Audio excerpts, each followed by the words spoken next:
faire, ils n'ont pas été capables et ils ne sont pas à la hauteur. Merci à chacun et à chacune, surtout je commence par nos belles dames. Il y a les petits analphabètes qui se disent musulmans mais qui ne connaissent rien à l'islam.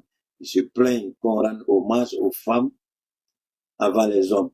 Selon eux, le Coran, il dit, mais tu es tellement bête. Est-ce que tu comprends ce que dit le Coran? Je le dis toujours, tout le programme de Dieu dans le monde, là, c'est la femme. C'est la femme, c'est tout. Pourquoi? Parce que la femme est l'instrument de la perpétuité, l'instrument de la continuation, l'instrument de la mise en place de ceux qui vont servir Dieu et ceux qui vont aussi insulter Dieu. La femme est ce laboratoire où Dieu a déjà mis sa parole. Sinon, aucun homme au monde ne peut expliquer le pourquoi. La médecine vous explique le comment. Je le dis toujours, mais pas le pourquoi. Pourquoi le spermatozoïde qui arrive au niveau de la femme doit être enfant? Tu peux pas expliquer, mais tu expliques le comment, c'est tout ce que tu connais. Voilà. Donc, il y a ça, c'est Dieu lui-même qui a laissé sa puissance là-bas. Il a laissé quelque chose que le blanc appelle ovulation. Il a laissé quelque chose que le blanc appelle spermatozoïde. C'est le nom qu'ils ont donné, c'est pas le nom que Dieu a donné. Alors, faites beaucoup attention quand nous parlons de ces choses-là, parce que les noms que nous utilisons, c'est les noms que chacun, ça permet à chacun de savoir de quoi on parle. Mais les noms, là, ne viennent pas de la bouche de Dieu. Donc, faites beaucoup attention quand on utilise ces noms. D'accord? Ces appellations scientifiques ne sont pas des appellations de Dieu. Hein? Dieu n'a jamais dit spermatozoïde. Dieu n'a jamais dit ovulation. Mais il y a une façon de Dieu d'expliquer ce que c'est que l'ovulation et les spermatozoïdes. Donc, la puissance de la parole de Dieu a déjà créé une sorte de bénédiction. Il y a une anticipation d'une action de l'homme. Avant que l'homme n'agisse, Dieu a déjà mis sa bénédiction. Allez et multipliez-vous. C'est pas ma parole, c'est ce que Dieu a dit. Mais comment vous allez vous multiplier s'il n'y a pas un instrument déjà préétabli, prédéterminé, pour que l'accouplement puisse se permettre à ce que la multiplication selon la parole de Dieu soit faite? Venez me dire ici comment on peut faire ça. Donc les idiots, quand tu parles de la femme, ils sont tellement bêtes analphabètes. Dieu n'a pas dit ça. Tu connais la parole de Dieu mieux que moi. Hein? La parole de Dieu. Tout ce que Dieu a fait comme programme repose sur la femme. Point barre. La femme est l'instrument de la continuité de la race humaine. Et la race humaine a compris la volonté de Dieu. Si tu n'as rien compris, et puis tu vas me dire que la femme est derrière, il va dire ça à ta maman. Alors, on continue. C'est vrai, c'est des gens qui n'aiment, ils connaissent rien, parce que le petit gars qui se fait appeler marabout, charlatan, ou imam, ou prédicateur, lui raconte des conneries que lui-même il comprend même pas, parce que la parole de Dieu ne s'explique pas comme une littérature. C'est l'esprit qui permet de comprendre ça. Si vous n'avez pas le don de l'esprit, vous n'avez pas la compréhension spirituelle des choses et vous voulez en parler, mais faites beaucoup attention quand vous parlez. C'est pourquoi qu'il t'a dit, je ne suis pas allé dans l'école de théologie. Mais si tu es vraiment sûr que tu as fait la théologie, à cause de Dieu, peu importe, catholicisme, christianisme, musulman, si tu es garçon, faut venir. À cause de Dieu, faut venir. Tu as fait la théologie, là. Tu as bien dit, je te demande pardon, à cause de Dieu, faut venir. Je vais te ramener encore dans ton école de théologie, ça que tu sais pas quelle route il faut passer. Alors, je vais commencer avec la Côte d'Ivoire, comme d'habitude, avant d'aller en Iran.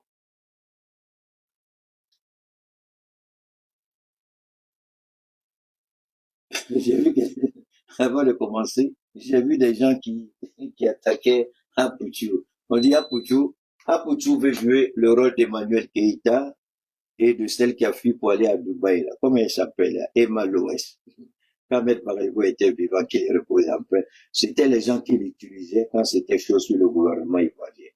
Maintenant qu'ils ont tué ceux qui pouvaient les aider, ils n'ont plus d'arguments. C'est Apoutou qu'on veut utiliser maintenant pour distraire la galerie. Apoutou, tu as vu que tu peux. Tu es tellement bête que tu oublies vite. Alors, I like that.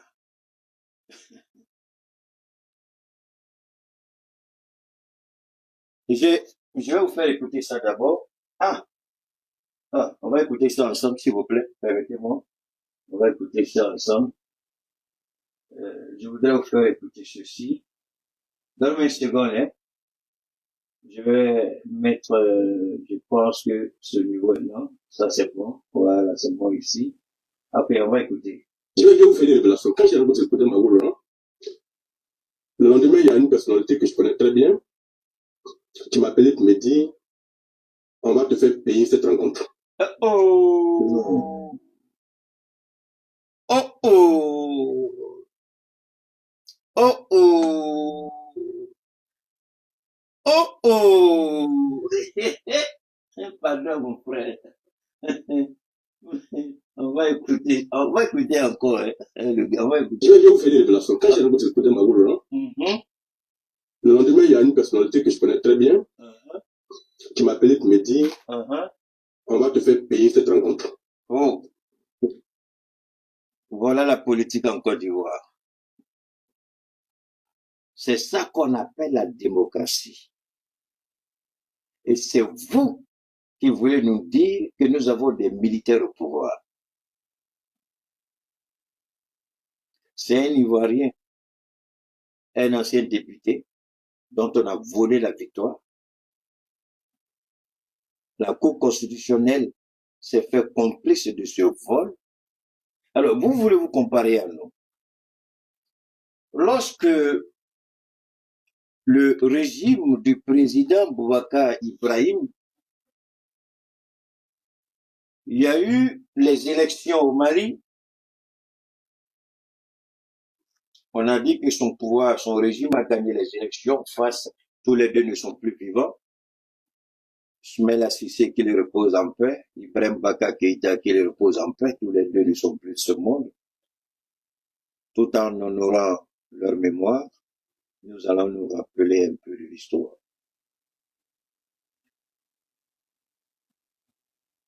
Les Maliens ont dit qu'ils n'avaient pas gagné ces élections. Moi, je me rappelle, il y a un gars comme ça, bien infiltré au sein du pouvoir, qui me disait, les militaires vont pas accepter ça. Et les militaires vont pas accepter. Et puis vous avez vu ce qui a suivi, les contestations, jusqu'à ce que son pouvoir tombe. Mais c'est pas les militaires qui étaient à l'origine des contestations. C'est le peuple qui a refusé. Mais pourquoi le peuple? Parce qu'il y a eu la goutte d'eau. Lorsqu'ils ont volé les victoires de certains candidats qui ont gagné aux législatives, ceux qui ont perdu, on les a déclarés vainqueurs. Et là, le peuple a dit non. C'était la goutte d'eau qui a fait déborder le vase. Mais en Côte d'Ivoire, on vous tue, on vous tue, on vous tue. Il n'y a pas de garçon pour sortir pour dire on fait ça à Ouattara. Aujourd'hui, même vous ne savez même pas si Ouattara est vivant ou s'il est mort. Il a disparu des radars, je crois, d'après ce que j'ai entendu, depuis le 18 mars, je crois.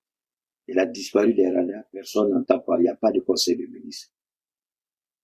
Il n'y a pas de garçon en Côte d'Ivoire. Nous, au moins, vous pouvez insulter nos militaires parce que c'est des gens. Ils ont décidé. Leur coup pouvait passer comme ça pouvait échouer.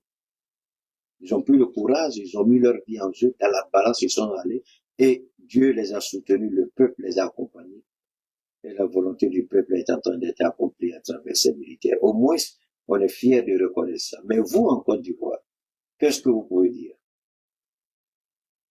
Mais j'ai pas fini.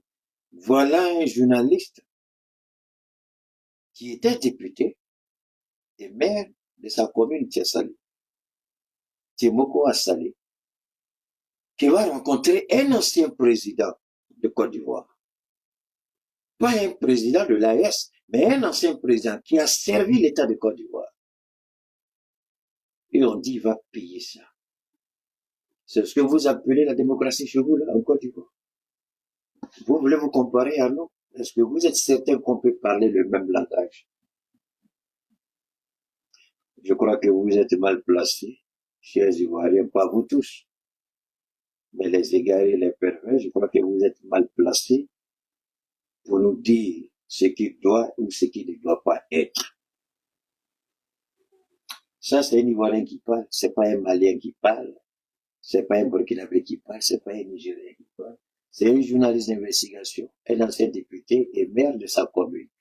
C'est Moko Assalé. Comment vous pouvez écouter ça et ne pas... Le lendemain, il y a une personnalité que je connais très bien qui m'a appelé pour me dire on va te faire payer cette rencontre. D'accord. Non. Ah oui. Oui. Non. Oui. Ok. Est-ce qu'il n'a pas payé? Il a payé. On lui a arraché sa victoire devant le monde entier. Et puis il faut y marquer. Mais Tia Salé pouvait agir. Tia Salé pouvait s'opposer. Tia Salé pouvait être le point de départ de la chute du pouvoir d'Alassane Ouattara. Mais c'est parce que il y a des femmes à la place des hommes et des hommes à la place des femmes en Côte d'Ivoire. Si avec garçon à Tia Salé, j'allais dire on n'accepte pas ça. Mais qu'est-ce que vous avez fait? Chacun a fermé sa petite gueule, allé s'asseoir auprès de sa femme dans la douleur, dans la souffrance. Mais Thomas Sankara a été clair pour nous, et c'est le langage que nous tenons avec tout le monde. L'esclave qui n'est pas en mesure de se battre pour sa libération ne mérite pas qu'on s'appuie pour lui. Et ça va continuer ainsi. Parce que vous n'êtes pas des hommes, vous êtes des famelettes la plupart. Parce que vous n'êtes même pas capable de dire à ce régime, tu peux me tuer, mais tu ne pourras pas tuer tout le monde. Vous êtes incapable de dire à ce pouvoir criminel et assassin, trop, c'est trop. Vous croyez que votre lâcheté, là, c'est à votre niveau seul? Vous rêvez, parce que vos enfants vont payer ça. Si vous croyez que ça va se limiter à vous seuls, vous n'avez rien compris encore. Tant que ce régime ne tombera pas, vos enfants seront à la merci des enfants bâtards qu'ils ont mis au monde. Nina Keïta, qui est prostituée spécialiste, Diaz Alassane Ouattara, qui est vice-directrice générale de Petrosi Côte d'Ivoire, enfant qu'elle a eu là, vous croyez que l'enfant l'a aidé? L'enfant a été conçu au mariage, on a vu son gros ventre pendant sa cérémonie de mariage. Elle, comme ça, là, une prostituée va mettre un enfant au monde et cet enfant va vous gouverner en Côte d'Ivoire. Et vous voulez vous comparer à nous, vous voulez nous insulter, vous voulez nous attaquer. Quand vous regardez les nièces prostituées de Ouattara, qui disent aux hommes qui couchent avec elles, parce qu'il y a des hommes qui ne sont pas gardés leurs pantalons serrés, tu divorces ta femme et puis moi tu as goûté ma chose là, tu peux plus aller là-bas. Et puis Ouattara même prend le téléphone. Petit, c'est vrai que tu as goûté ma nièce, donc c'est fini, tu peux plus aller ailleurs. Ta femme là, tu la laisses et tu prends ma nièce. Voilà comment le pouvoir est géré en Côte d'Ivoire. Si vous êtes garçon, sortez pour dire que ce que je dis est faux. Parce que la vidéo qui a fait partie Abdraman Sissé en Angleterre là, parce que lui, il a refusé. Il a refusé. Il a goûté la nièce de Ouattara. Il a dit divorce ta femme. Il dit divorce pas ma femme. Ils l'ont piégé, ils l'ont attrapé. Et la poclée de Ouattara, là, qui est à la présence, c'est elle qui a envoyé la vidéo à son papa. Et puis c'est elle qui a signé le décret destitution d'Abdraman Sissé. C'est elle qui a signé ça. Et puis il a eu la chance. Il a fui en catimini, sans qu'on le sache. Parce que si les gens étaient au courant, on n'allait jamais sortir de la Côte d'Ivoire. On allait fabriquer des trucs et mettre ça sur son dos. Voilà, c'est ça le pouvoir en Côte d'Ivoire et c'est vous qui voulez nous attaquer. Réveillez-vous un jour. Réveillez-vous, ça n'arrivera pas. Dieu ne vous accordera pas sur cette faveur-là. Ça ne viendra pas, ça ne se fera pas. Parce que tous ceux qui sont à la tête de votre pays, c'est des voleurs et c'est des menteurs. On a les preuves ici. Beaucoup. Alors, je vais vous faire écouter autre chose. Pas ça, je vais vous ramener quelque part d'autre. Et puis je vais vous faire écouter ce monsieur-là. Où il est le monsieur, où il est le monsieur, où il est le monsieur là. Il y a un gars que oh là là, où est ce monsieur-là? Donne-moi une seconde. J'ai écouté le monsieur, j'étais tellement content. J'ai dit non, il faut que vous écoutiez ce gars-là. Bon, écoutez, je vais le retrouver ici, donne-moi une seconde. Je vais rapidement le ramener ici. Et puis on va avancer.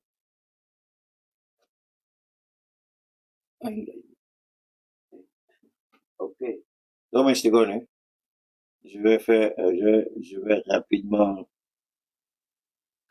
Ok, je crois que ça doit être ici.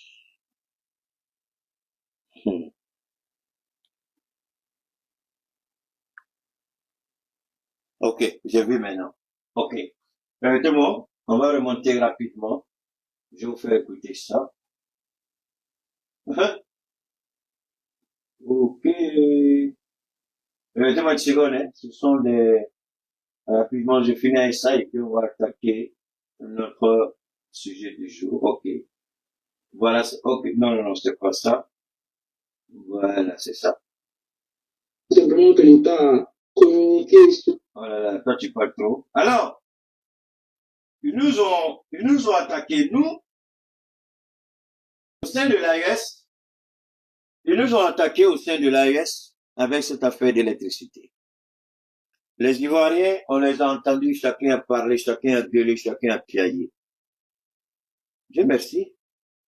Quand vous dites que vous travaillez pour Dieu l'Éternel, il pourvoira toujours. C'est pourquoi il y a un des noms de Dieu, le pourvoyeur. Alors, voilà ce qu'il va donner. On va écouter ça. Question. Il y a une salle de jeu à Côte d'Ivoire. Donc, cette coupure fait que, bon, hier, il n'y a pas pu travailler. Et même aujourd'hui, actuellement, il n'y a pas de courant dans le quartier. Donc, on peut dire ça agit sur moi un peu financièrement aussi.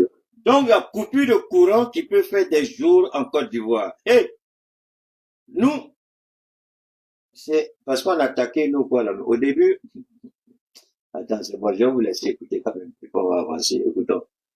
Vraiment, les coupures de courant, c'est très pénible. Surtout pour nous, les entrepreneurs qui avons des petites entreprises. Et souvent, les nuits, aux envois de 19 ans, on coupe jusqu'à 2 heures du matin. Nous qui avons les enfants, c'est difficile. Alors, à quoi sont dues ces coupures qui ne sont pas des délestages, c'est-à-dire qui arrivent généralement à l'improviste? Maintenant, vous avez écouté certains Ivoiriens. Maintenant, vous allez écouter celui qui est en charge de la gestion du courant, distribution du courant en Côte d'Ivoire. Et ce qui me fait mal, pendant tout le temps que le monsieur parle, il essaie de comparer Ouattara à Oufoué, Ouattara à Bédié, Ouattara à Gbagbo. Voilà la marque déposée du RHDP. Des questions simples. Dieu merci que moi, je ne suis pas en Côte d'Ivoire, je remercie l'Éternel. Parce que croyez-vous, soyez d'accord ou pas, si j'étais en Côte d'Ivoire, je vous jure que toutes les chaînes de télévision, les web, chacun aurait voulu peut-être avoir Keïta sur son plateau. À cause de ce que Dieu a mis. Mais ce qui me fait mal, tout le temps que vous écoutez l'idiot qui dit le directeur général de courant en Côte d'Ivoire, tous les chiffres qu'il donne, il se compare au faux. Il se compare à Bédié, il se compare à Gbagbo. Mais, je vais le déshabiller tout à l'heure. Et je prie Dieu qu'il soit là pour me suivre en ce moment. On va écouter. Maurice Sidibé, le directeur général de la CI Énergie, l'organisme public qui pilote la stratégie de l'État dans un écosystème dominé par de grands groupes privés, il a pris la parole dans la quotidienne d'info de la chaîne de télévision NCI.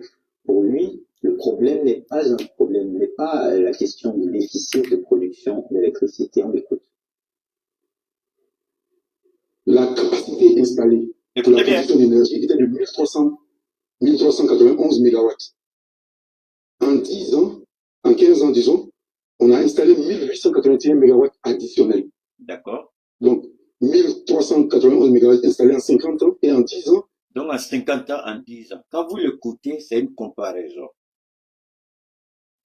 Mais, en 10 ans, est-ce que la population ivoirienne, il y a 50 ans, est-ce que quand il faut installer ces choses-là, est-ce que la Côte d'Ivoire était même à 3 millions d'habitants? Vous voyez, ces gens-là croient qu'ils sont intelligents alors qu'ils viennent étaler leur bêtise, leur nullité. Quand tu compares les mégas installés par votre gouvernement de voleurs, vous ne dites pas combien vous avez détourné pour pouvoir installer uniquement 1800. Combien vous avez détourné? Combien il y a 50 ans ont été investis pour les 1600 dont tu parles ou les 1200 dont tu parles? Et quelle était la dette du pays il y a 50 ans? Quelle était la population du pays il y a 50 ans? Mais le petit bâtard, là, s'assoit, là, le voleur, même quand tu le regardes, tu sais que c'est un voleur. Il s'assoit, il veut manipuler les Ivoiriens. Et Ivoiriens. Donc, toute la Côte d'Ivoire devait être actuellement connectée, en train d'écouter Keïta. Parce que quand je vais finir ce petit voleur-là, à moins que vous soyez des lâches, vous allez descendre dans la rue et puis demander des explications. Quand vous faites une comparaison ce qu'on appelle substantielle. Une comparaison qui repose sur des valeurs réelles, sur des critères réels. Vous dites, il y a 50 ans, la population, quelle était la population de la Côte d'Ivoire à 50 ans? Est-ce que la Côte d'Ivoire avait besoin de 2000 mégawatts quand la population n'était que 3 millions d'habitants ou 5 millions d'habitants? La Côte d'Ivoire avait besoin de 2000 mégawatts. Il y avait combien d'entreprises qui étaient installées il y a 50 ans? Mais le petit bâtard, il croit qu'il est en train de dire quelque chose, c'est pourquoi le RHDP me déteste. Parce qu'ils savent qu'il y a quelque chose dedans. Ça peut emballer les gens, mais ça peut pas m'emballer. Les petits qui sont assis en face d'eux, je suis sûr qu'ils avaient des questions, mais ils avaient peur de poser les questions parce que les retombées seront pas jolies. La mine, et puis il y a un autre petit là, qui était là-bas, les jeunes, je crois qu'ils étaient trois. Il y a des questions que tu ne peux pas poser. Tu poses, les encagoulés vont te poser, ils vont te réveiller le matin. Depuis le Togo, merci infiniment. Alors donc, quand vous comparez vos investissements, il y a d'autres facteurs qui rentrent en ligne. La démographie, c'est-à-dire la population. Et les infrastructures économiques, c'est-à-dire les entreprises. Il y avait combien d'entreprises il y a 50 ans? Quelle était la population générale de la Côte d'Ivoire il y a 50 ans? Donc, quelle comparaison tu nous fais? Ça, c'est deux exemples que je vous donne. Il a fallu combien de milliards pour surendetter la Côte d'Ivoire il y a 50 ans et par rapport à vous? Parce que vous êtes à 45 000 milliards de dettes. Vous êtes à 45 000 milliards de dettes. Ce que Oufoué n'a pas fait, ce que Bédier n'a pas fait, ce que Babo n'a pas fait. Mais vous l'avez fait. Donc, ça dit ça, c'est pas des comparaisons qui tiennent la rue. Hein? Coupez ça et puis envoyez ça aux Ivoiriens. C'est un petit menteur, un satan. Et puis ils sont tous, tous les maudits qui volent la Côte d'Ivoire, ils sont tous des cocos taillés. Je ne sais pas pourquoi. C'est la malédiction qui enlève leurs cheveux, je ne sais pas pourquoi. Et tous viennent avec coco taillé. Procureur a pris les cocos taillés. Voilà notre voleur là, c'est les cocos taillés. Ah, Ivoirien, vous avez un problème avec les cocos taillés. Voilà un autre voleur qui est là. Il n'a même pas la honte, il n'a même pas la décence morale de regarder les Ivoiriens en face et de dire la vérité. Mais dis-nous quelle était la population ivoirienne. J'insiste. Qu'ils nous disent quelle était la population ivoirienne il y a 50 ans. Quel était le nombre d'infrastructures industrielles en Côte d'Ivoire il y a 50 ans. Et combien l'État a dû s'endetter il y a 50 ans pour mettre en place ces choses-là. Il faut le dire de tout ça. C'est en fonction de tout ça que les Ivoiriens peuvent dire, ah, bref, là même là, vous avez fait un bon travail. Mais chaque fois, ils parlent, ces idiots du RHDP, ils se comparent à Bédier, ils se comparent à Oufoué, ils se comparent à Babo, mais personne ne peut leur dire, attention, vous faites fausse route, là. À cette époque, on dit, quelle était la population? À cette époque-là, combien la Côte d'Ivoire a dû s'endetter pour en arriver là? Mais vous, les trucs sont simples. Il n'y a beaucoup fallu coco taillé, filet dans son menteur à SCD par la gueule qui pue la mer. Voilà des gens comme ça qui volent les Ivoiriens et qui croient qu'en disant ça, les Ivoiriens sont d'accord avec lui. Ouais, ok. Attendez, hein. Il y a une dame qui a écrit quelque chose sur Facebook, je vais pas dire son nom. Ok, salut chef, je suis une femme mariée, âgée de 35 ans, et je suis émue par un fait fascinant. Dès mon jeune âge, je dirais 27 ans, après mes études et un boulot, ma vie a été traumatisée par mes fonds. Bon, ok, blablabla, blabla, ok. Donne-moi un second, on est en train de lire un truc. Madame, tu es forte, hein. Pendant mon direct, tu n'as plus le temps d'écrire 1 kilomètre de message. C'est trop long, je ne peux pas tout lire. Donc, alors, vous regardez ici. C'est un mensonge. c'est un mensonge flagrant. Quand vous voulez faire une comparaison, prenez d'abord la démographie, la courbe démographique. Quelle était la courbe démographique il y a 50 ans? Quelle est la courbe démographique aujourd'hui? Quel était le nombre d'industries installées à l'époque à Yopougon, la zone industrielle de Yopougon, et aujourd'hui on en est à combien? Parce que plus les industries consomment l'électricité, plus la demande est forte. Maintenant, on se rend compte que, malgré tout ce qu'il dit, et la Côte d'Ivoire dit, on a tout ça, mais à la fin, il dit quoi? Il dit non, c'est parce que ces 3 dernières années-là, il ne pleut pas. Donc, comme il ne pleut pas, on a problème de courant. Il paraît que c'est la pluie qui fait que vous n'avez pas courant. C'est pas moi, c'est lui qui a dit. C'est lui qui a dit. Il dit, comme il ne pleut pas, il n'y a pas courant. Hein? Mais vous nous avez insultés pour rien. Nous, au moins, c'est sans pluie, on arrivait à gérer. Jusqu'à ce que les terroristes commencent à attaquer nos camions citernes d'hydrocarbures. Par la grâce de Dieu, tout est en train de rentrer dans l'ordre, je ne dis pas 100%. Bon, là, merci à nos présidents. Au moins, le Niger importe 0 franc. 0 franc d'hydrocarbures. Le Niger n'importe pas. Le Niger exporte. Il a fallu que Tiani arrive au pouvoir pour mettre un terme à ça. Vous avez le pétrole, vous vendez le pétrole, vous pouvez transformer le pétrole et vous faites entrer le pétrole. Pourquoi vous allez faire ça? Ce n'est pas tout. À l'époque d'Oufoué, parce que là où le monsieur c'était pathétique, malhonnête et menteur, un enfant de Satan qui va brûler en enfer, cette merde qui dit qu'il est directeur de l'énergie en Côte d'Ivoire, il va brûler en enfer. Alors, Oufoué, je viens, le président Oufoué,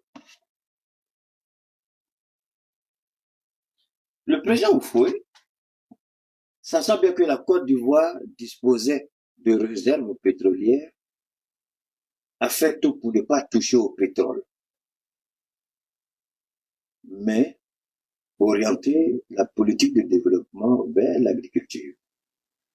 C'est après qu'il a compris qu'il a fait une mauvaise analyse, une mauvaise interprétation, parce qu'au moment où les gens ont commencé à taper sur le prix du café cacao, s'il avait fait la synchronisation entre le pétrole et le café, parce qu'au fait, il avait peur que le café cacao ne perde de la valeur au niveau de la Côte d'Ivoire. Donc, il s'est focalisé plus sur le café cacao et il a un peu laissé les hydrocarbures et le gaz. C'est un choix politique qu'il a fait. On ne peut pas l'accuser pour ça. C'était sa vision politique. Il voulait faire les réserves. Il voulait garder ces choses-là en réserve. Il ne voulait pas toucher. Il se dit que la Côte d'Ivoire a d'autres potentialités économiques que la Côte d'Ivoire peut développer, mais il ne voulait pas engager la Côte d'Ivoire sur la voie parce qu'il sait que c'était la course aux hydrocarbures, aux énergies. Donc, il a préféré s'orienter plus sur le café, le cacao, l'acajou, le palmier à huile, si vous voulez, l'agriculture en un mot, et puis laisser un peu le pétrole de côté. Il y avait des blocs qui avaient été découverts, mais l'exploitation était vraiment minimale. Minimale, je dis. Bon, maintenant, quand Bédié est arrivé, évidemment, Bédié, d'abord, il avait un problème de leadership, il fallait qu'il asseye son autorité en tant que président, vu la manière dont il est arrivé au pouvoir. Ouattara l'a empêché de travailler en allant gâtant son nom partout à travers cette histoire d'ivoirité. Et menacer le régime du monsieur jusqu'à ce qu'il y ait un coup d'État. Gbagbo arrive, c'est la même chose. Gbagbo arrive, à peine il commence à mettre son programme, pape, Soro Guillaume et ses hommes attaquent Gbagbo Laurent, le pays est divisé, tout, voilà, c'est la rébellion. Mais que les gens arrêtent de mentir dans leur vie de merde. Parce que tous ces petits bâtards-là, quand on va les enterrer, là, leur tombe là va prendre le feu devant les gens. Vous êtes là au cimetière et puis le feu sort sur leur tombe. Parce que c'est mauvais ce qu'ils font. Ils comparent des situations d'urgence, des situations compliquées. Gbagbo n'était pas dans un régime ordinaire. Vous ne pouvez pas comparer un pays où la rébellion avait divisé ce pays en deux, oui, vous le comparez à... Et puis non seulement la rébellion était là, l'ajustement structurel était là. Et pays PPPTE, là, pays pauvres très endettés, était là. Donc, il payait non seulement la dette pour équilibrer, mais pendant ce temps, le pays était divisé. Il payait les fonctionnaires. Et puis, vous voyez, les Wouldés comme ça, les Tafri comme ça, viennent s'asseoir à la télé. Et puis, ils nous parlent, il y a 50 ans, il y a 50 ans. Vous savez, quand vous ne valez rien, vous n'êtes rien, vous êtes un idiot. Vous voulez toujours vous comparer aux autres. Et moi, mon combat chez moi à la maison, j'interdis à tous mes enfants de vouloir se comparer à quelqu'un. Je dis non. Vous ne vous comparez à personne. Soyez vous-même. Soyez vous-même. Est-ce que vous me voyez me comparer à quelqu'un? Non, papa. Pourquoi tu te compares à quelqu'un? Tu te compares à personne. Travaille sur tes propres valeurs, tes faiblesses et tes forces. Et puis avance. Vous comparez tout le temps à un président qui avait un pays divisé en deux, qui payait la dette de deux anciens présidents. Le Gbagbo payait la dette de Bédié et du Fouet. C'était pas sa dette. Et le pays était divisé en deux. Vous venez vous comparer à un homme comme ça. Vous n'avez même pas honte. Vous avez fait appel aux forces étrangères pour attaquer le pays, tuer les Ivoiriens, plus de 3000 morts. Et vous voulez vous comparer à Bédié? Je vous en prie. Ayez de la décence, de la pudeur. Ayez honte dans votre vie pathétique et minable. Vous les gens du RHDP, vous êtes vraiment pathétiquement idiots. Et vous êtes maladroitement imbéciles. Vous êtes bêtes au RHDP. Si je dis que les gens trop bêtes, mais pour être honnête, vous êtes un idiot comme ça, là. Vous êtes plus bête que je pourrais l'imaginer.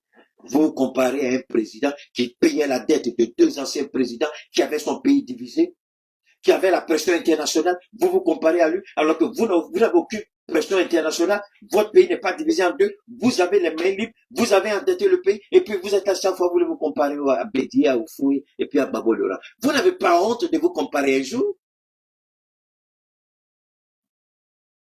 Mon ami, Drama, c'est un petit idiot. Si tu n'es pas content, tu fous le corps. Comment tu t'appelles la même là?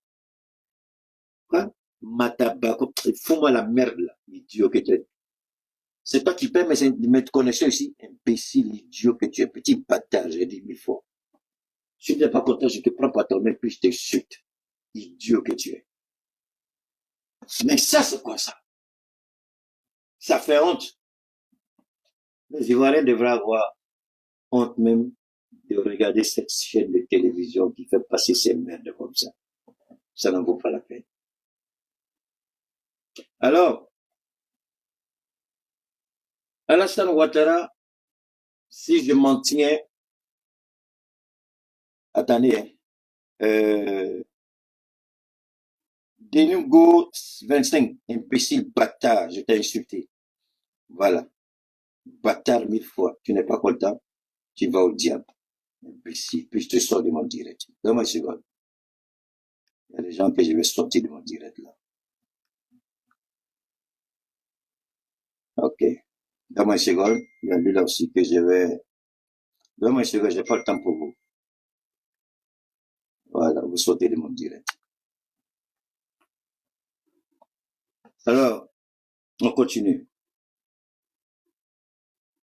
Maintenant,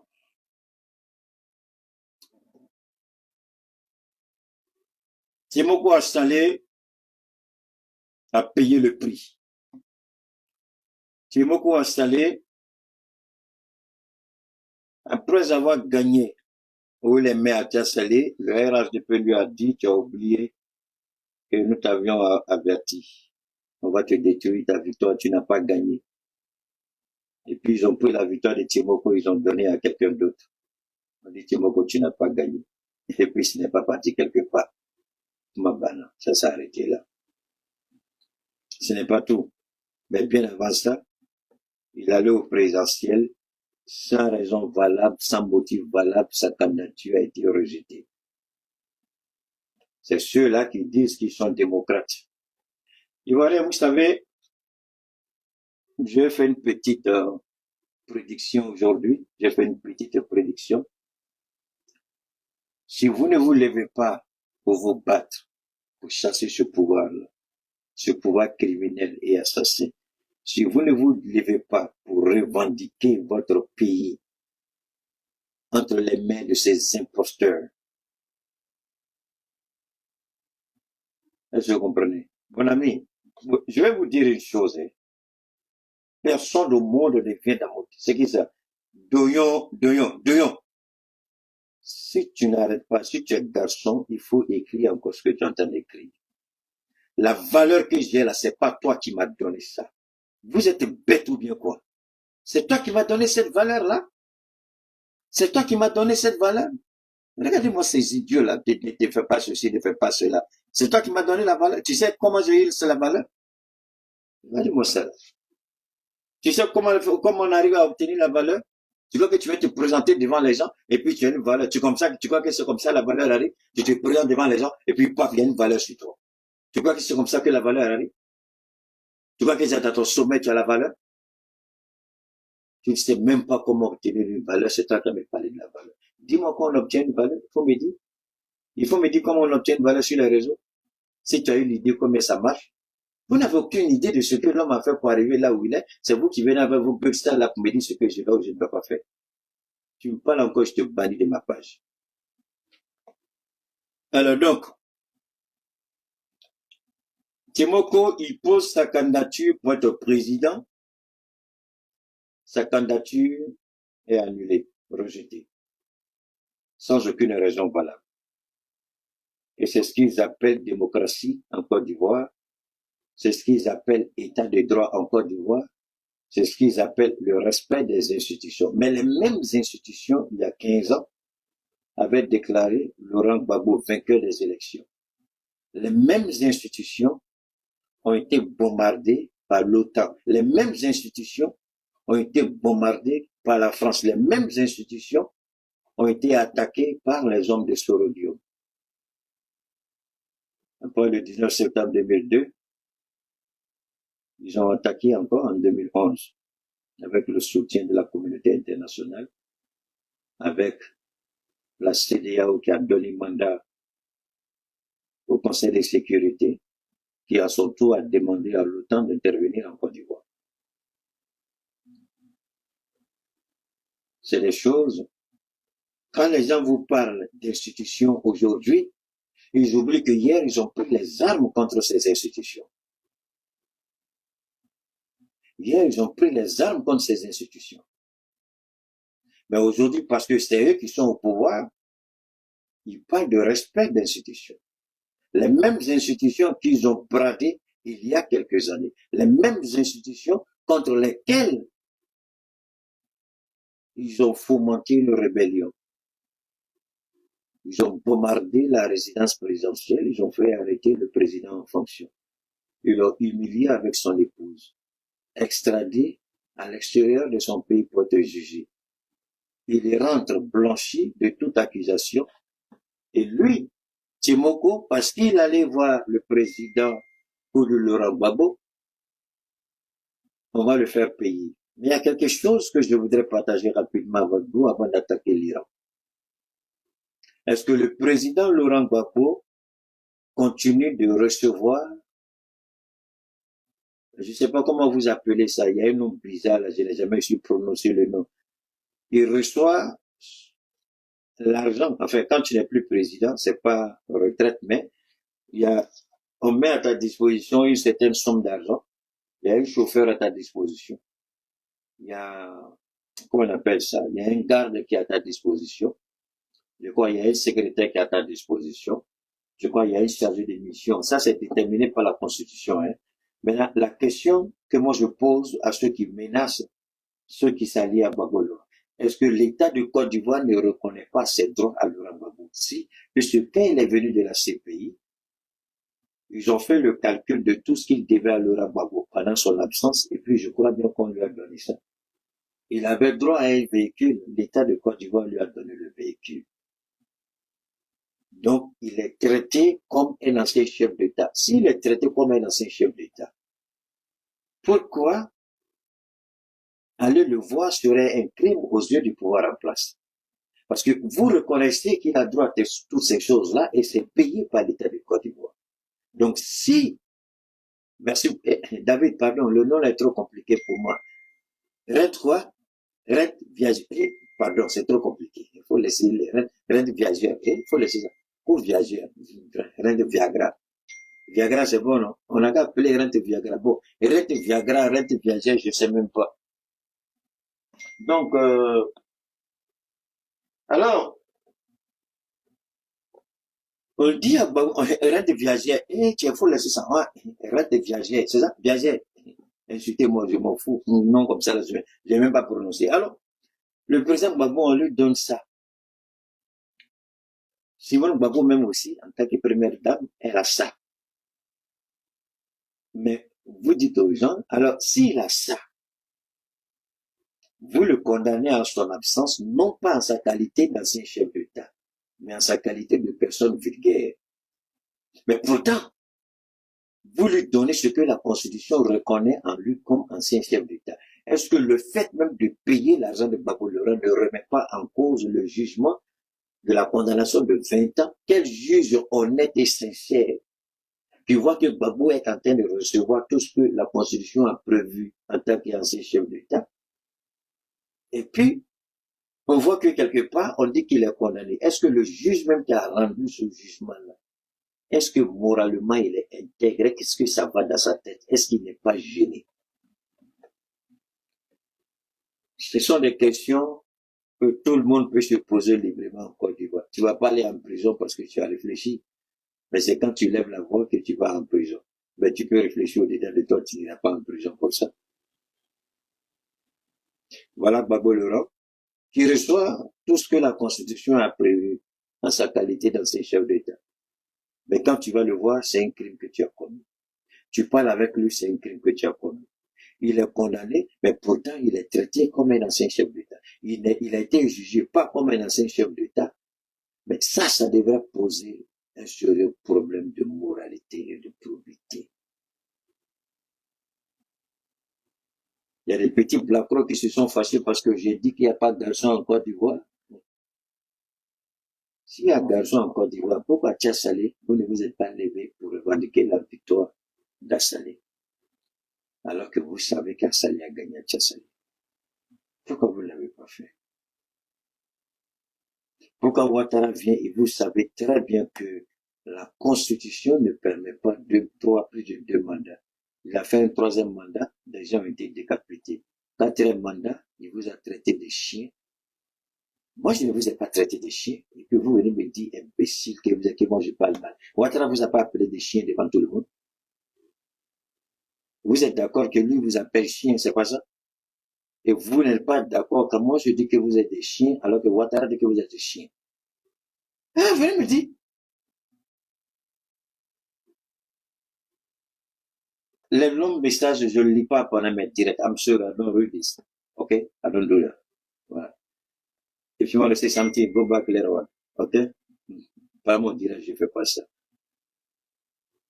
Ouattara vous a traité de chiens. Et il a dit aux gens, apprêtez-vous pour les tuer. Ça, c'est un président qui parle comme ça. Ça ne vous pose pas de problème. Il y a beaucoup de venez me trouver ici. Je vais vous exciser une 2e fois. Idiot que vous êtes. Alors, maintenant, on va revenir rapidement en Iran et voir ce que nous allons pouvoir... La guerre en Iran devient une autre guerre. La guerre en Iran devient compliquée. La guerre en Iran devient difficile. La guerre en Iran ne devient pas insoutenable pour l'Iran. On peut ne pas être d'accord avec Benjamin Netanyahu. On peut critiquer la politique de Benjamin Netanyahu parce que c'est une politique de survie. Il met la vie du peuple israélien, des Juifs, en péril par rapport à son ego.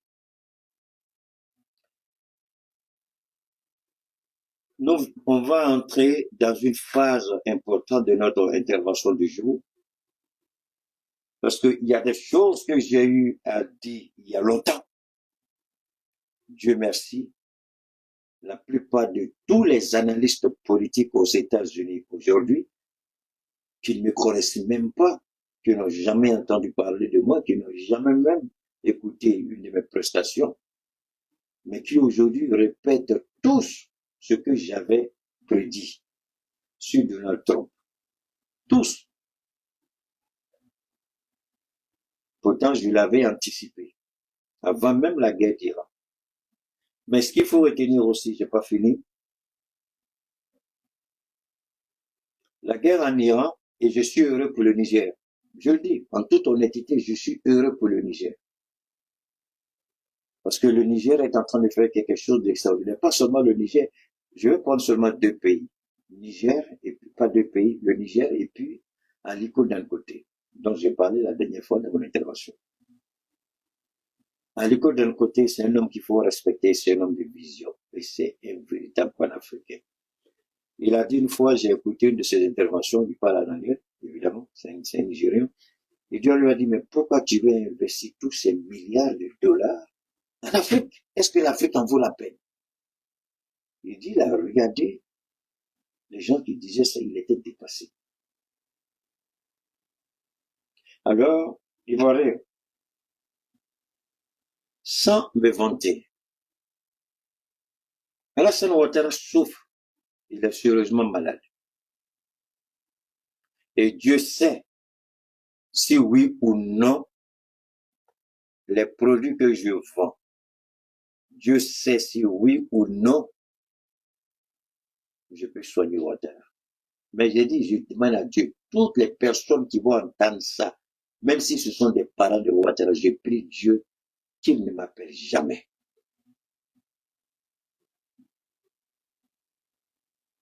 Parce que je ne veux pas l'aider. Parce que je préfère que Dieu le garde comme ça et puis qu'il accomplisse sa volonté et montrer à Ouattara qui a le dernier mot. Et nous sommes en train de, les Occidentaux sûrs de près ce qui se passe en Côte d'Ivoire. C'est pourquoi je voudrais que les Ivoiriens prêtent une oreille attentive quand nous allons commencer avec l'Iran, parce que l'Iran est en train de démontrer quelque chose, pas seulement la résilience, mais l'Iran est en train de démontrer comment un pays avec des institutions stables peut demeurer là jusqu'à la fin des temps. L'Iran est posé. L'Iran a les institutions stables. La ligne de succession est déterminée jusqu'à la 5e, je peux même dire jusqu'à l'infinie génération. Si vous voulez nommer quelqu'un aujourd'hui et puis tuer la personne en même temps qu'elle est nommée, dès l'instant que la personne rend l'âme, tous ceux qui sont à la place. Et c'est ça que les petits idiots n'ont pas compris, ni aux États-Unis, ni en Israël, encore moins dans d'autres pays. Et c'est là que je voudrais interpeller les Ivoiriens. Regardez la Côte d'Ivoire. Beugre Mambé, je vous ai dit, le véritable premier ministre, je vous ai dit que c'est Ténébrahima. Beugre Mambé ne peut pas parler aujourd'hui devant Ténébrahima. Et Beugre Mambé, écoutez, Patrick Hachi avait été pressenti pour être vice-président. C'est pourquoi il a renoncé à sa nationalité française. Mais pour avoir rendu service à Ténébrahima pendant la campagne, Ouattara l'a nommé président de l'Assemblée nationale pour sacrifier Adama Bitogo. Parce que le poste de vice-président, après Beugre Mambé, ça m'étonnerait que ce ne soit pas Ténébrahima que vous appelez photocopie chez vous là-bas. Qu'il soit vice-président, selon votre constitution actuelle, moi je n'ai pas un problème avec. Mais c'est la moralité de l'homme qui me pose un problème. C'est la malhonnêteté de l'homme. Et c'est l'ambivalence de l'homme. C'est l'instabilité psychologique de l'homme. C'est l'instabilité émotionnelle de l'homme. C'est un homme psychologiquement et émotionnellement instable. On peut le frustrer tout de suite. Et il est émotif à la seconde. Et c'est un véritable rancunier. S'il veut vous détruire, il ne vous a pas détruit, il n'est pas content. Mettre quelqu'un comme ça à la tête d'un État, comme la Côte d'Ivoire, je vous jure, lui, le président, ça m'étonnerait qu'il fasse 2 ans. Si on l'a pas destitué, si on l'a pas tué, si on n'a pas fait coup d'État, il va faire la guerre avec un des pays de l'AES. Terrible. Parce que son père le sait. Son père le sait. C'est pourquoi il l'a mis comme vice-premier ministre. Pour qu'il s'habitue, il s'acclimate un peu. Son père l'a préparé. Ministre présidentiel. Ministre d'État, ministre de la Défense. Ministre de la Défense, vice-premier ministre. Et vous pensez que le prochain, sinon pourquoi il aurait pu l'amener tout de suite à la présidence de l'Assemblée nationale, mais il ne passera pas par la case de l'Assemblée nationale. Ouattara lui-même n'est pas passé par là. Ouattara a été premier ministre. Donc, de la vice-président, il va se retrouver tout de suite comme vice-président. Parce que Ouattara commence à être sérieusement affaibli. C'est ce que j'avais prédit avant les élections. Et je maintiens ce que j'ai dit parce que j'ai pas eu peur d'annoncer ce que j'ai dit. J'invite tous les Ivoiriens à aller écouter toutes les annonces que j'ai faites. J'aime pas parler de prophéties, mais tout ce que j'ai dit sur Ouattara pendant la campagne. Allez-y, vous allez retrouver tout là-bas. Donc le fait que Ouattara soit absent, c'est les gens qui s'excitent. Moi, ça rentre dans le schéma que j'ai défini il y a longtemps. J'ai dit que Ouattara, je vais faire un bref résumé. J'ai dit que Ouattara va gagner parce que s'il avait choisi ténébreusement, il aurait perdu les élections comme ça s'est passé au Sénégal. Il va à ces élections, il sait qu'il peut plus tenir, il sait que sa vie là, il en a pour très peu. Donc, il s'est fait doser, il s'est bourré de trop de drogue. Est-ce que vous avez une idée du nombre de drogues, du nombre d'injections qu'il prenait pendant la campagne? Pendant la campagne, j'ai même parlé de ça, une ou 2 fois. Il a fait déplacer des professeurs spécialistes aux frais de l'État de Côte d'Ivoire pour le suivre pendant la campagne. Vous pensez que c'est pourquoi il a pris l'avion de Ebomaf, là, le Burkinabé, là, il a loué le jet privé pour faire sa campagne. Vous pensez que c'était quoi? Parce que le jet privé répondait à ses besoins. Est-ce qu'il avait besoin d'un jet privé? Il y avait un hélicoptère. Il y a des hélicoptères qui sont là. Les hélicoptères qu'il a achetés, je crois qu'il a acheté 2 ou 3 hélicoptères qui sont là, qui pouvaient l'aider pendant sa campagne. Et puis, il y a les Fokker, je sais pas, Fokker 100 ou bien les Grumman présidentiels, il y en avait.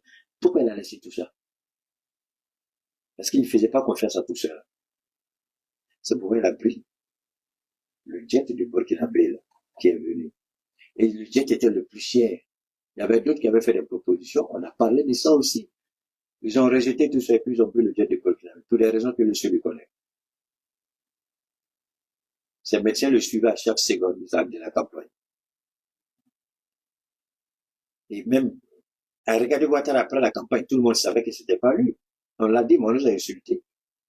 Donc aujourd'hui, je sais pas, il a un repos forcé parce qu'il a trop forcé. Il a forcé avec comment on appelle ça? Avec la morphine. Il a beaucoup forcé avec la morphine. La morphine, c'est une drogue qu'on donne à l'hôpital quand on est un peu de choses. Il a forcé la morphine. Et puis, il y a bien d'autres drogues. Aujourd'hui, son âge ne permettait pas ça. Alors, pourquoi vous pensez qu'il a fait des cafés cacao là? Qui a mélangé? Je ne vais pas rentrer dans ça, mais il y a beaucoup d'informations sont disponibles. Ceux qui ont torpillé là, avec lui, l'État dit j'achète. L'État a acheté comment? Qui est venu acheter? Qui a fait quoi? On est au courant de tout ça. Mais ça, c'est pas mon domaine. Je mets la balle là, aux Ivoiriens de récupérer. Priez Dieu qu'il vous revienne en bonne santé. Priez Dieu qu'il revienne en pleine forme. Comme d'habitude, ils vont dire que les gens ont menti. Comme d'habitude, ils vont nous traiter de menteurs, comme les oiseaux des mauvais augures. Ils vont nous traiter de tout, mais Dieu sur le ciel. Et moi, je sais que Ouattara, c'est comme ça. Ça reste un peu seulement. Il dit que Ouattara, là, ça reste un peu seulement. Et il sait très bien. Il a fait des mauvais calculs. Et il se retrouve face à une situation de crise. Quelque chose qu'il n'avait pas envisagé. Et qu'il faut gérer. La Côte d'Ivoire n'est pas gérée quand il n'est pas là. Arrêtons de nous blaguer. Sa petite fille, là, C'est elle qui fait va-et-vient entre Paris et Abidjan. Je mets encore les Ivoiriens au défi. Secrétaire général de la présidence, c'est ça? C'est elle qui fait, c'est elle qui prend tous les dossiers, elle va voir son papa, elle parle, elle lui perd et bien. Comme lui le faisait à l'époque de Fouet, quand Fouet était malade, de toute façon, il fait, c'est la même chose, il fait. Et il y a un des petits avions aussi, c'est le Grumman ou le Fokker, ça, je sais pas lequel, mais en tout cas, la petite, elle fait va-et-vient. Elle prend le dossier, elle va le voir, elle perd bien. Aux frais des Ivoiriens, aux frais de votre poche. Et vous dites que nous sommes vos ennemis. Et vous venez me dire que j'insulte, je vous ai loupé. Alors, avant de continuer, je voudrais demander à tous ceux qui m'ont contacté par rapport à mes services, par rapport à mes produits. J'ai perdu certaines données en transférant ici. J'ai ça il y a longtemps, mais ce n'est qu'avant-hier que j'ai commencé à l'utiliser. Donc, dans le transfert, parce que ça, c'est un téléphone qui ne prend pas de puce. Le Pro Max 17, il prend pas de puce. Voilà. Mais il signe quelque chose, voilà. On scanne et on met dedans. Donc, j'ai mal manipulé le WhatsApp et puis j'ai perdu certaines informations. Ceux qui m'ont contacté que j'ai pas encore répondu, ceux qui m'ont envoyé les photos de leurs produits qui n'ont pas reçu de posologie, je vous en prie, c'est le même numéro, ne vous en faites pas. Vous me contactez toujours avec le même numéro. Vous me ramenez les photos des produits pour que je vous donne la posologie. Voilà. Pour ceux aussi qui m'ont contacté par rapport à des besoins que j'ai pas encore répondu, évidemment, vous essayez encore de me ramener les messages pour que je puisse vous répondre, s'il vous plaît. D'accord? Alors, qu'est-ce qu'on fait? C'est très simple avant d'aller avec rapidement avec l'IRAM. Bon, ce sont les traitements naturels que Keita propose. Keita, je le dis, je ne suis ni charlatan, ni marabout, ni lanceur de courrier. D'accord? Je travaille sur la base de diagnostic que les médecins vous donnent. Vous avez fait des analyses, vous avez fait des examens, on a découvert que vous avez telle ou telle pathologie, telle ou telle infection. C'est de ça que j'ai besoin. Souvent, les gens peuvent m'envoyer jusqu'à 40 documents, c'est pas nécessaire tout ça. Dites-moi ce que le médecin a dit après les analyses, c'est tout ce dont j'ai besoin. Si c'est dans mes cordes, je vous fais une proposition. Si je ne peux pas, je vous dis, franchement, ça, je ne peux pas, je vous souhaite de bonne chance ailleurs. Alors, ça peut être la drépanocytose, ça peut être les hémorroïdes intérieures externes, ça peut être le diabète, tous les types de diabète, tous les types de cancer métastasé, d'accord, ça peut être des infections pulmonaires, pneumonie, tuberculose, ça peut être des dysfonctionnements artériels, respiratoires, c'est-à-dire hypertension, ça peut être, comme on appelle ça, comment vous appelez ça, l'azospermie, ça peut être l'hypertrophie de la prostate, le cancer de la prostate, le cancer du col de l'utérus, le cancer des seins, l'insuffisance rénale. D'accord? Voilà. C'est long. Ça peut être aussi le dysfonctionnement érectile au niveau des hommes. D'accord? Le troisième pied, il dort, il fait rien, il sait pas jouer. Quand il commence le match, il vomit trop vite. On peut vous aider, évidemment. Voilà, pour maintenir aussi l'endurance, l'efficacité, et puis la puissance en tout temps et en tout lieu. D'accord? Voilà, donc ce n'est pas compliqué. Bon, alors, ceux qui me contactent surtout par rapport au glaucome, c'est tout ce qui est relatif au traitement des yeux. Je ne facture jamais le traitement des yeux. Mais je ne prends le traitement des yeux que quand il y a autre pathologie dedans. Parce que je ne trouve pas nécessaire de vous facturer, peu importe, quel que soit le prix, je prends jamais 5 centimes pour traiter les yeux. Jamais. Ceux qui m'ont déjà contacté le savent très bien. Je ne prends pas le centime pour traiter les yeux. Voilà. Mais s'il y a d'autres pathologies qui suivent, il n'y a pas de problème. Maintenant, rapidement, je vous ai dit que nous allons adapter la belle ivoirienne. Alors, il y a la belle ivoirienne préventive et curative. Souvent, les gens veulent les deux. Donc, une fois que vous avez la belle ivoirienne curative, vous n'avez plus besoin de la belle ivoirienne préventive parce que la belle ivoirienne curative est renforcée. C'est le renforcement de la belle ivoirienne préventive. La belle ivoirienne préventive est beaucoup plus réduite que la belle ivoirienne curative. Et pourquoi curative? Parce que ça peut être pour le diabète, ça peut être pour l'hypertension, ça peut être pour le cancer, ça peut être pour l'insuffisance rénale, ça peut être pour l'hernie discale, ça peut être pour les hémorroïdes, d'accord? Ça peut être pour l'hernie, enfin, tous les types d'hernie, d'accord? Ça peut être pour tous les types de cancers, d'accord? Alors donc, ça c'est la belle ivoirienne. Il y a la belle ivoirienne préventive. Là, ça anticipe sur un certain nombre de pathologies, à peu près une quarantaine. Voilà. Et c'est bon parce que quand vous avez déjà utilisé le Covid, le vaccin du Covid, ou vous avez été victime du Covid, je vous en prie, vous avez besoin de ça. La belle variante préventive, c'est un nettoyage complet de tout le corps, de tout le système, le sang, les poumons, le cœur, le foie, les reins. Bon, au niveau des femmes, surtout, ça ouvre aussi pour les femmes aussi qui ont des petits soucis au niveau, si vous avez les veines qui sont obstruées au niveau de vos menstrues surtout, celles qui font, comment vous appelez ça, la ménopause précoce, ça vous aide aussi beaucoup là-bas souvent. Pas tout le temps, mais ça dépend de comment le corps réagit. Sinon, beaucoup de femmes, quand elles utilisent ça tout de suite, elles sont à l'aise avec. Hein. Et puis, moi, la belle variante préventive, en tout cas, ça vous préserve d'une multitude de petites maladies inutiles, quoi. Hein? Je remercie Dieu parce que quand j'ai dit aux gens, moi, la belle ivoirienne que j'ai, ça fait bientôt 2-3 ans que j'ai la même. Mais il y a des gens qui utilisent à peine, je leur donne, c'est fini, ils veulent commander encore. J'ai dit, mais vous dites toujours que Keïta est bien. Mais c'est la même boîte que moi, ça fait 2 ans, j'ai ça avec moi, mais comment vous utilisez? Vous n'êtes pas obligé d'utiliser. À titre préventif, j'explique. Voilà, ça peut être bon, mais c'est vrai, il faut pas trop en abuser. Voilà. Donc, vous pouvez être malade. Vous pouvez être malade de telle ou telle pathologie que j'ai pas citée. Cela ne veut pas dire qu'on ne peut pas, parce qu'on ne peut pas tout citer pendant le direct. Donc, ce que vous devez faire, c'est prendre le numéro et puis me faire une proposition par rapport à votre état de santé. D'accord? Pas de dossier, je vous en prie. Pas de bilan d'examen. Pas d'analyse, s'il vous plaît. Dites-moi seulement ce que le médecin a dit comme diagnostic, c'est tout. D'accord? C'est le 223 72 77 47 88. 223 72 77 47 88. 223 72 77 47 88. D'accord? 72 77 47 88. L'indicatif, c'est le 223. Bien entendu, c'est au Mali. Alors, on revient rapidement. Le président Trump avait menacé la République islamique d'Iran en lui donnant un délai de 48 heures pour ouvrir le détroit d'Ormuz, qui est une propriété de l'État islamique d'Iran.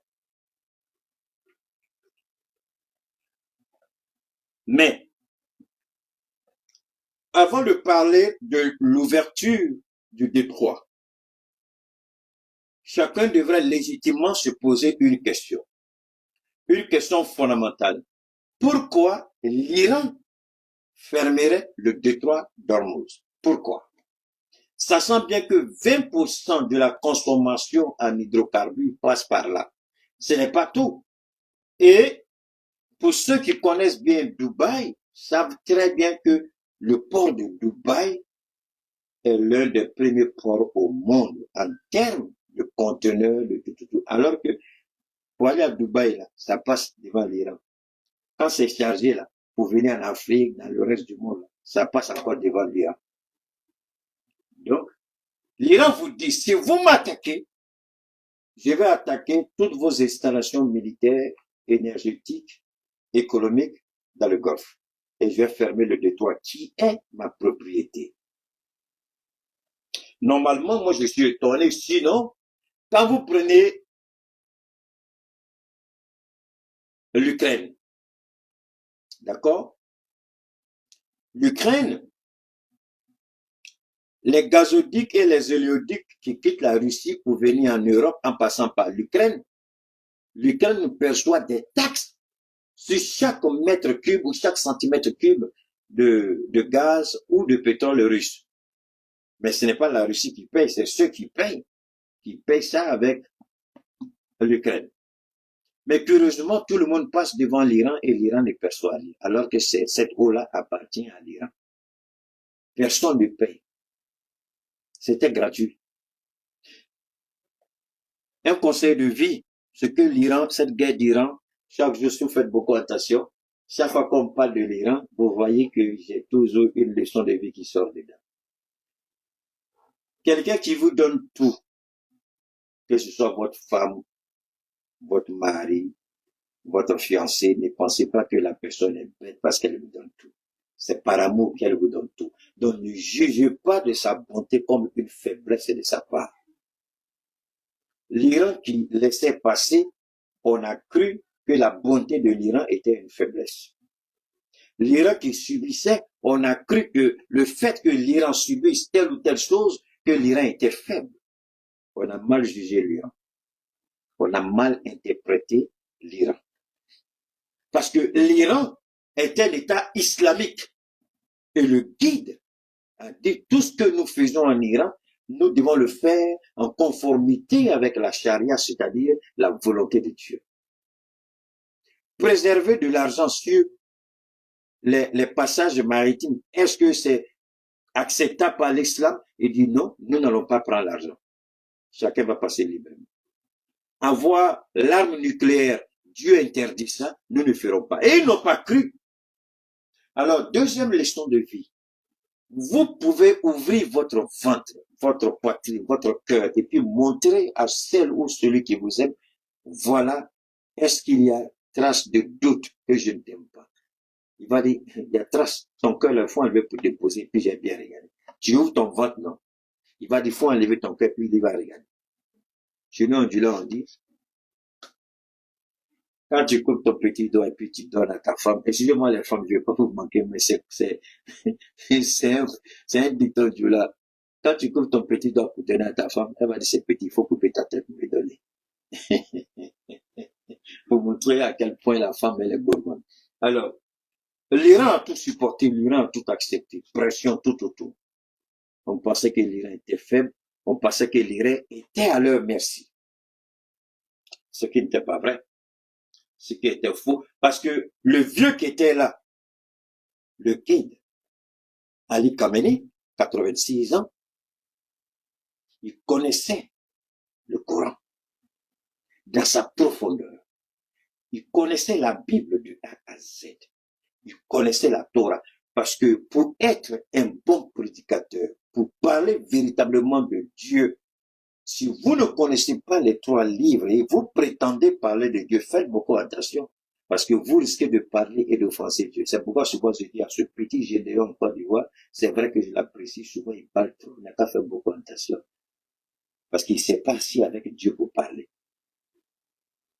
Il n'a aucune idée de ce qu'il dit des musulmans. Mais je trouve souvent que sa bêtise le fait dérailler. C'est pourquoi je lui dis, il n'a qu'à parler doucement, sinon son cou là, il ne sait pas si désormais il pourra porter travail sur son cou qui grossit. Alors, connaissez la Torah.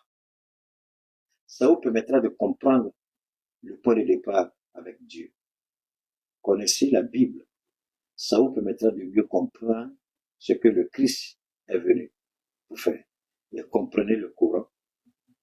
Peu importe, faites votre choix. Ça, c'est votre choix. Moi, je m'en fous. Mais si vous prétendez vouloir parler de Dieu véritablement devant le monde un jour, ça, c'est les 3 livres que vous devez comprendre et connaître. Sinon, vous serez à côté. Véritablement à côté. Alors, donc, quand vous regardez le guide qui va s'asseoir avec les chrétiens, il leur parle du Christ en Iran. Mais ça, ce sont des images que la presse occidentale... J'ai dit quoi quand je travaille ici là? C'est quoi? Donne-moi une seconde. Donne-moi une seconde.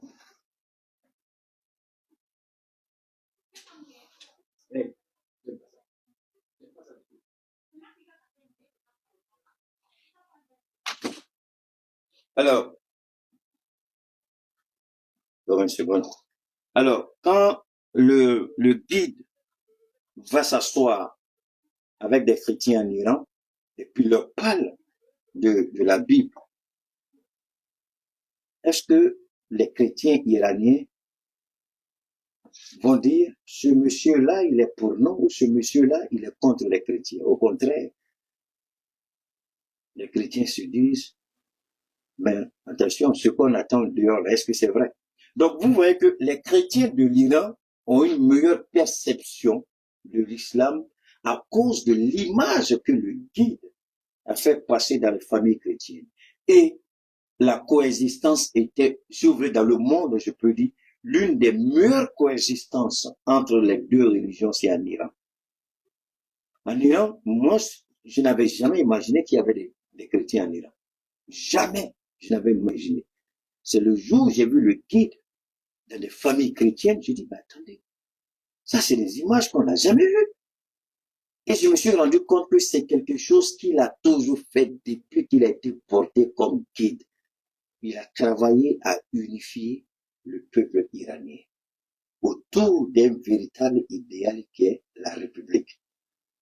Chacun garde sa foi et pratique sa foi de la meilleure manière.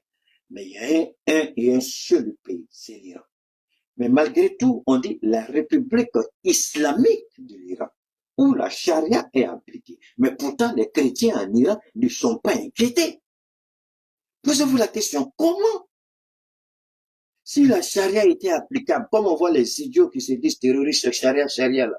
Mais déjà, on avait décapité tous les chrétiens en Iran. Mais pourtant, il y a plein de chrétiens, il y a des millions de chrétiens en Iran qui n'ont jamais été décapités. C'est pourquoi l'Iran ne tombera pas.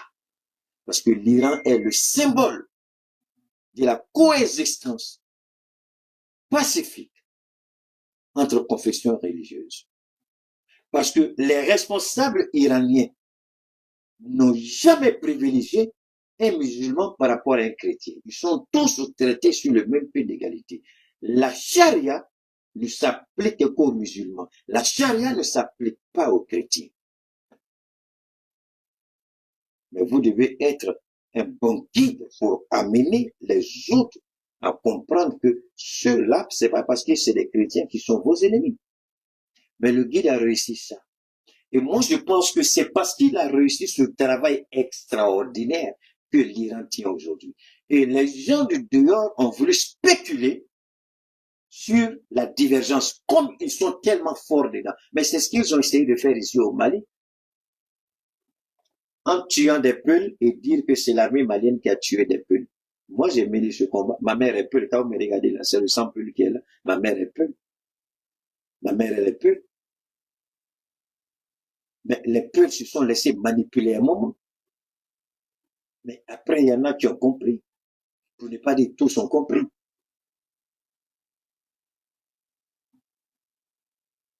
Mon ami, vous savez, c'est ce qui m'énerve. Tu me demandes pardon. De toute façon, je suis allé chercher. Tu es garçon, tu écris, non? Pourquoi tu vas pas écrire ça? Pourquoi tu rentres pas dans YouTube? Si c'est pas. Vous voyez, c'est à cause de ça, l'Afrique ne va jamais sortir du sous-développement. Le petit blanc, il m'écoute. Il dit d'accord, il a dit ça, d'accord. Il finit d'être le petit blanc sur le réseau, puis il va chercher. Mais le noir, il veut que tu maries femme pour lui donner. Après, il va te dire, prends la femme, mets dans le lit pour moi. Après, il va te dire, il faut enlever les habits de la femme. Et puis, il va te dire, prends-moi, puis mets-moi sur la femme. Ça, c'est le noir. Je fais pas bien. Si tu es garçon, il faut aller chercher. Si tu ne veux pas aller chercher, je m'en fous. Et ça, c'est qu'elle a fait. On marie femme pour te donner, et puis tu dis, il faut me mettre sur la femme. Quand tu as quel genre de personne, tes mains sont coupées,